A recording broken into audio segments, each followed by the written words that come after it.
Part 2 of our favorite albums of the 90s coming up on this Sonic Obsession.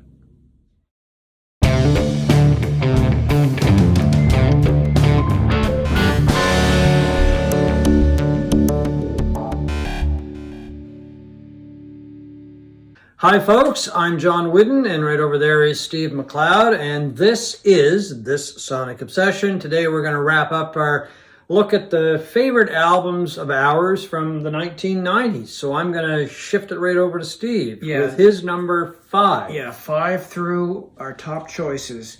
My 5th choice is Out of the Cradle by Lindsey Buckingham. This is probably the greatest example that I can think of a perfect pop album that was released at the most imperfect of times. It came out in 1992, just as grunge was ruling the world, and as hard rock and nu metal was also dominating commercial sales. There were a lot of bands making a lot of money at that time, making really loud, angry music. I mentioned it, I think, earlier in this list. And Out of the Cradle came out, this pop gem from wonder writer, wonder producer Lindsey Buckingham, wonder guitar player as far as I'm concerned. And it just disappeared like a fart in a hurricane. There you go. Just blown away. Well, a lot of things did back in those days. Yeah. It took him, I forget how, like maybe 7 years to record this album. He was doing it in his home studio with help from Richard Dashett. Co-produced it with Buckingham. He did a lot of work with Fleetwood Mac. Yeah, he did. Yeah, he was their, part producer as well. And it is just an absolute gem of an album that went absolutely nowhere. It disappeared, never charted really in any way, and was never even got a decent vinyl release in the world. And I would hope someday somebody gives this a vinyl reissue, or even issue, because I think it was only released in maybe one European country or something. On vinyl, you mean? On vinyl. Okay. Just a perfect, magical album. Wonderfully produced, and it deserves an audiophile vinyl reissue.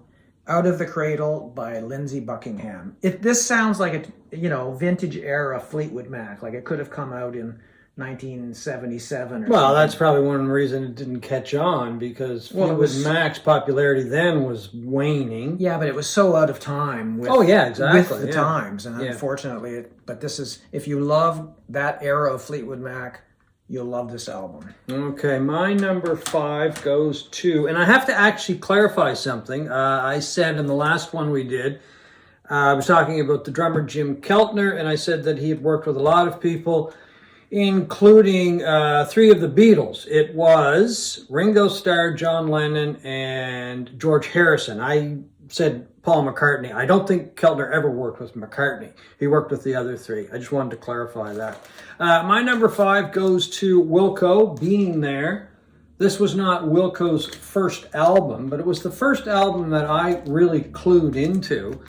And at the time, it was a pretty risky move to make. It was a double CD, if I remember correctly, which was a lot of music from a band that I think safe to say back in those early days, had a very small cult following.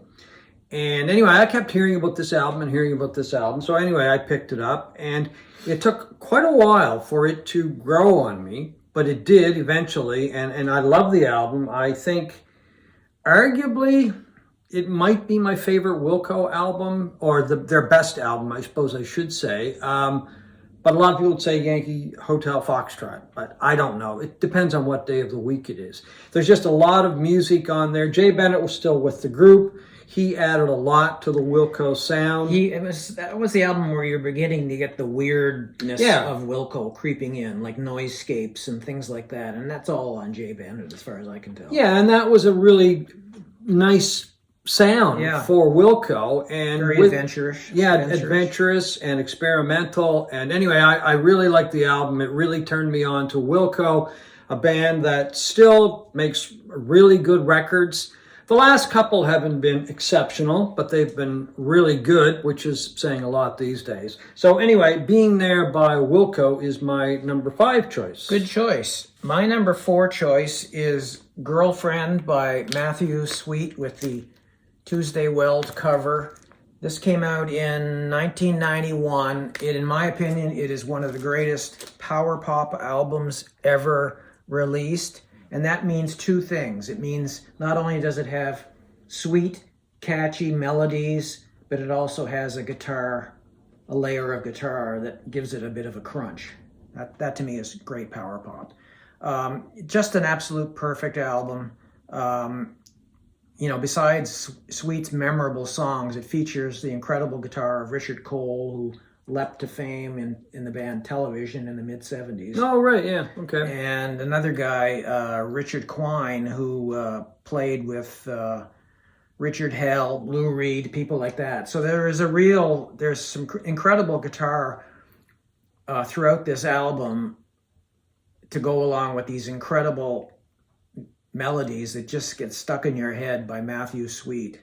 The album deals a lot with the breakup of his marriage, where he's, recovering from, the trauma of his marriage breaking up. But he also has songs about, going forward. And there's one of the great songs for unrequited love on this album of all time, and that's Winona, where he expresses his desire for the actress Winona Ryder, who was in probably every second movie. Yeah, every independent movie anyway. In the 1990s. So anyway, if you've never heard it, it is a beaut. Girlfriend by Matthew Sweet.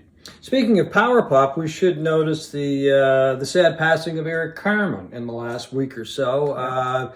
Kind of a king of power pop at one point with his solo career, and of course with the group the Raspberries. The Raspberries, yeah. Not an artist that I was crazy about, but I mean you had to respect his talent, and he was. He was a great singer. He was a great singer. A lot of emotion with his voice. Speaking of sweet melodies with crunchy guitar, the Raspberries were one of those bands. Yeah, my next choice. So this would be number 4. Goes to one of my favorite artists of all time, going back to the Fairport Convention days and the solo work that he did with his wife, Linda Thompson. This is Richard Thompson's Rumor and Sigh. I think one of his best efforts. Thompson's one of these artists that never really made a bad album. Some are weaker, of course, than others, but this is just really... at the height, I think, of his showcasing his talent both as a songwriter and a guitar player. Not a bad track on it. And I think it's probably safe to say the solo album that kind of gave him a larger following, and I think a very dedicated following. I saw him live a few years ago. Just an incredible guitar player and, of course, singer and songwriter. Off to you. My number 3 is... another album that was slightly out of its time, and that's Kerosene Hat by Cracker. It came out in 93, again, in the middle of all of this sort of hard rock that was dominating the charts and the airwaves. And this was a wonderful album of alternative rock, Americana, and even a bit of blues. It was catchy, it was well played. The songs of David Lowery, the lyrics, he had humorous lyrics, Dave Lowery. You might remember this album from the hit Low. It's the lead-off track on this album. It was a semi-hit. It was in heavy rotation on Much Music, MTV, and it was the video where a very skinny Dave Lowery's in the ring with a very tough Sandra Bernhardt, and he gets his head kicked in, essentially. That gives you the kind of a feel for the ambience of this album. It was irreverent, it was funny, well played, and very catchy. Cracker. I played this thing to death. Okay, my number 3 choice is Emmylou Harris's Wrecking Ball. An album that kind of took her away from a strict country sound. It was produced by Daniel Lanois, so he gave it that very rich... his fingerprints are all over. All over this Atmospheric. Atmospheric. It's rich. It kind of floats around a little bit. She's joined on the album by a number of guests, including Neil Young, who actually wrote the title track, Wrecking Ball. Lucinda Williams plays on the album. And she's got a drummer on the album. Well, she's got a couple of drummers on the album, but one drummer who really, I think, propels this album, because he's always there, or at least the drumming is always there, and I'm assuming it's the one drummer for the most part, can you guess who that is? I cannot. You cannot. Larry Mullen Jr. from U2. Which makes sense. Yeah, but this is just such a... Well, it makes sense in the way that, Daniel Lanois would have brought him in, right? Oh yeah, from the work that he had done with U2. Yeah. But he's not bombastic, and I guess it's a good way to say it, the way he was with, or plays with U2. But he just drives every song he plays on. Brian Blade plays on the album as well, but it just gives it that, I don't know, that kind of thump all through the songs, and a real body to all of the work that all of the songs that are on the album. But anyway, Emmylou features work by, as I said, Neil Young. He's on it. Lucinda Williams as well. Just a wonderful album. I mean, this woman has just got such an incredible voice. I mean, as the old saying goes, she could sing the phone book and it would sound beautiful, right? And anyway, Wrecking Ball by Emmylou Harris. All right, my number 2 choice is an album that was number 1, I would have said, for probably most of the 3 decades since the 1990s. It was an album that I love, but it's been usurped in recent years by another album that I've ended up playing more than this. OK Computer by Radiohead. It's at the top of most lists of albums from the 90s. This is a 3-version deluxe edition that came out a number of years ago. 3 LPs. Oh, okay. On the 10th anniversary of the album.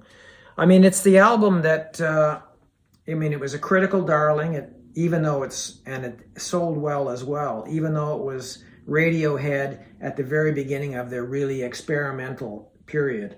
It followed on the heels of The Bends, which was a very commercially successful and commercially sounding Radiohead album. This is where they sort of kind of turned their back on guitar rock and brought a more experimental rhythmic sound that led to Kid A and other albums that were even more off the charts. Just a very adventurous, fantastic album.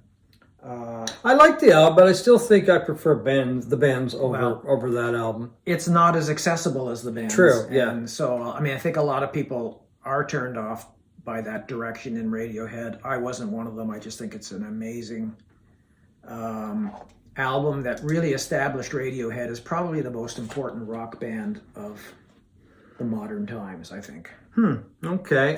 My number 2 choice, I guess it is, lost track there, will go to Paul Weller, the British singer, songwriter, guitarist, organist, you name it, does a lot of different things. It's called Stanley Road. I think this is probably the album that kind of took him from being a popular artist to being very popular, not so much in North America, but in the UK and in Europe.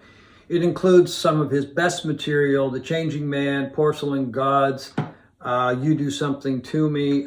There is a brilliant, just cooking version of the Dr. John song, I Walk on Gilded Splinters, on this album, which was also used, if I remember correctly, in the TV show The Wire.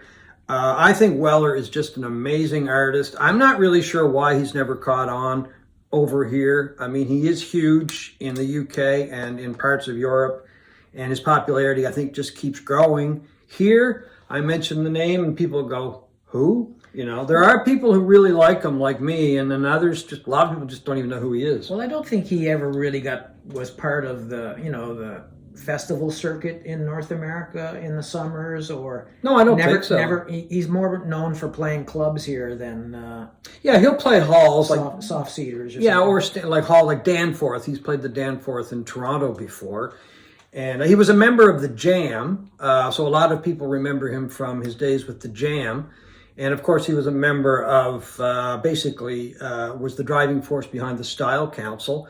So he's one of these artists that he's changed his sound over the years, from the Jam to the Style Council, which was worlds apart, and now he's a solo artist. And I think he's just brilliant. And that's really the CD, the album that kind of cemented my like for him and my respect for him. Yeah, as well. like I don't know if he really pushed himself to be big in North America. He has a very British kind of sound, like the Kinks, and like the Kinks were never huge in North America because they were a very British band, and I always think of him as being a very British act as well. He is very British, and his nickname is, I think aptly so, the Mod Father, because he's a well-dressed man, kind of fits in with, I guess, that whole mod thing from years ago, and that nickname has just stuck.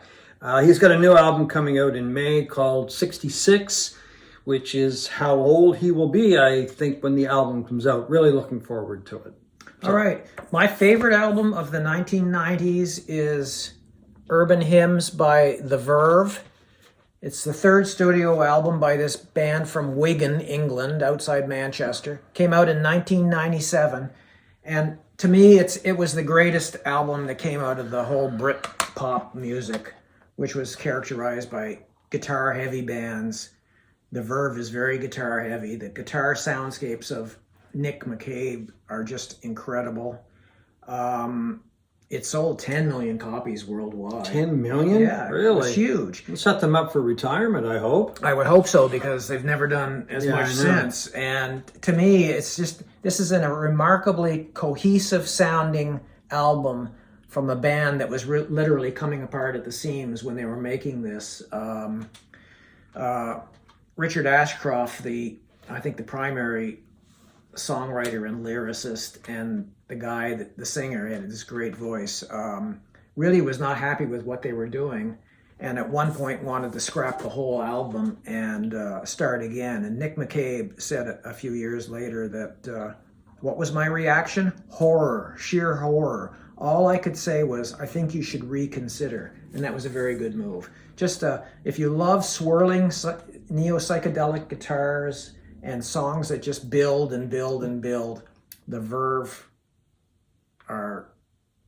is the band for you. Okay, I think Ashcroft is still doing some solo work. Yeah, isn't he? I'm not sure if he's had anything in the last little while. And the solo stuff was good, but nothing like this. This became known for Bittersweet Symphony. It was the first song that was released as a single, and it did very well. It might have even gone to #1. And the central part of this song was a sample of an orchestral recording of Rolling Stones' song "The Last Time." It became a massive hit and sold a lot of copies. And the weird thing about it is that the Rolling Stones management insisted that the Stones get 100% of the royalties from this song. Yeah. And they did for the longest time.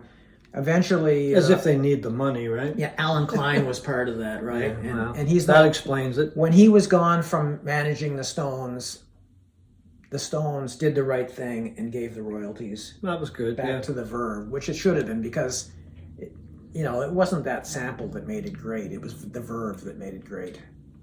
My #1 choice for favorite album of the 90s goes to, maybe not be a surprise to regular watchers, viewers of the channel, but the Allman Brothers Band, 7 Turns. This was a return for the brothers to a really strong sound. The songwriting was good, the singing was good, the musicianship was back on top. They had made a couple of really bad albums for Arista that just really did nothing, and then they just kind of went away for a while, and group members were doing their own thing. Then they did come back together, and this was, in a sense, a resurgence for the brothers, because they started touring again as a group, and their live shows were amazing.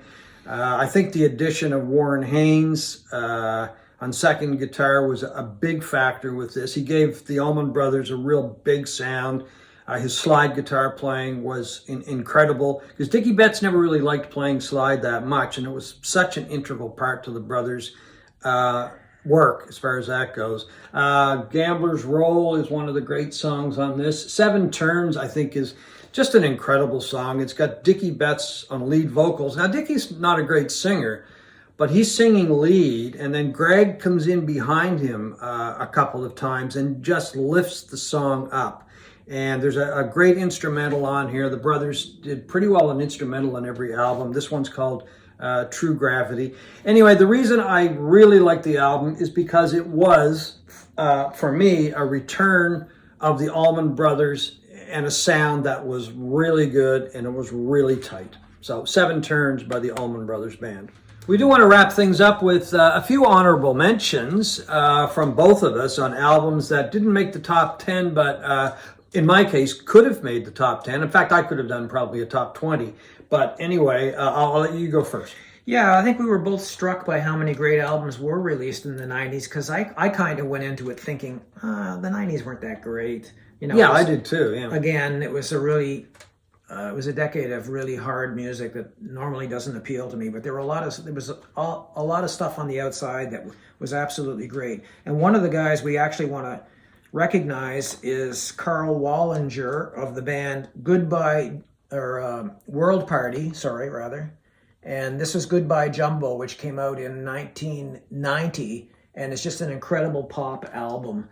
Wallinger was a guy who was really one of those underappreciated giants of the music business. He was one of these guys that, played a ton of instruments, wrote very talented guy. Yeah, very talented guy. He was in this was an album, World Party album from the 1980s called Private Revolution. That was the first World Party album. And he had a sort of a Dylan-esque kind of a voice.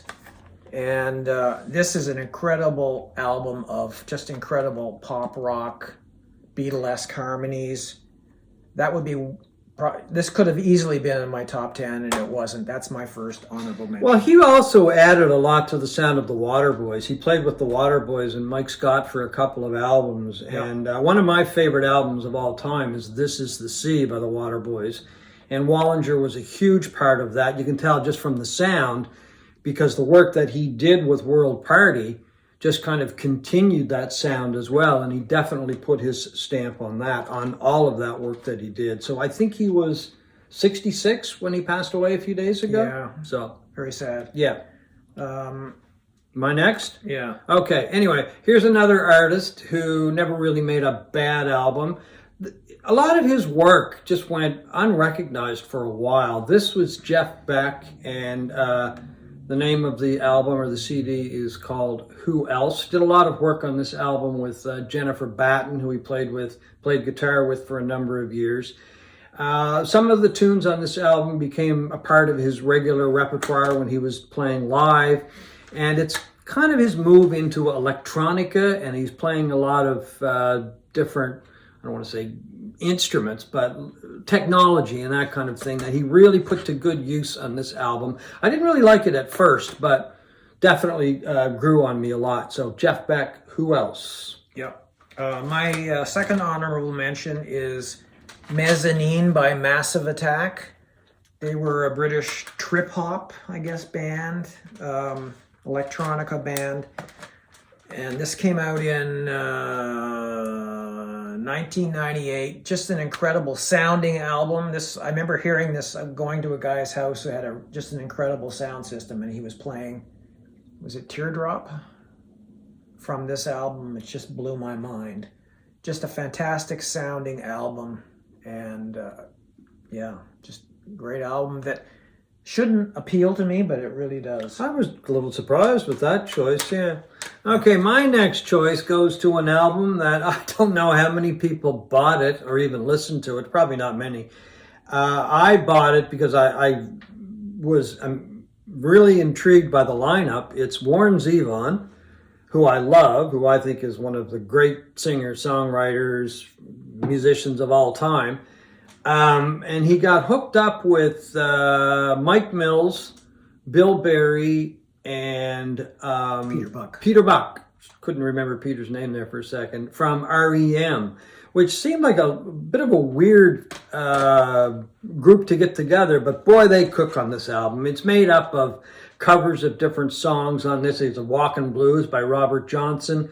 And then they just do a 180 and they do Raspberry Beret by Prince. And they just do an incredible job on all of the tracks on this album. It definitely has flown under the radar for years. Nobody ever mentions it. I happen to love it. My last honorable mention is Dummy by Portishead, another kind of off-the-wall selection for me, another trip-hop electronica band, I guess you would say, from England. England had a really strong decade in the 1990s, and this has songs like Mysterions and Sour Times, which was sort of a hit for Portishead. Again, just fantastic sounding album too. And my last pick. Okay, mine goes to, I gotta throw a Neil Young in there. It was kind of down between this or Harvest Moon. It could have been either one. I'm gonna go with this one because I love Neil Young and Crazy Horse. Nothing groundbreaking on this album. And once again, it was a toss-up between this and you had mentioned Sleeps with Angels, right? It's a lot harder than Harvest Moon, that's for sure. Oh, by all means. It's but a raging Crazy Horse. It's ragged. That's what I like about it, Ragged Glory. It's just Neil and Crazy Horse doing what they really do best, which is rock out. So anyway, folks, that is our look at our favorite albums from the 90s. There is one other person I want to mention who died recently, and another guy that just, I don't know, nobody really has mentioned him over the years. Died probably about a month, maybe a month and a half ago. Bob Tench, who sang with Jeff Beck on the two Jeff Beck Group albums, Rough and Ready and the one Jeff Beck Group with the orange on it. So it's basically called the Orange Album. Just an incredible singer, just a lot of soul. He also sang, and I think played guitar as well, with a group called Hummingbird, which got together after the Jeff Beck Group broke up. And that is an incredible band. Very jazzy, a little bit of blues, but got a really good edge to them, and a couple of members of the Jeff Beck Group were also in that band. He also did some work over the years with Van Morrison, and even got hooked up with a lineup of the Small Faces, I believe, for a while. Anyway, Bobby Tench, just a phenomenal singer. He died a month and a half ago. And before we go, please comment on this video. Give us your selections for the top albums of the 1990s and see where they differ or...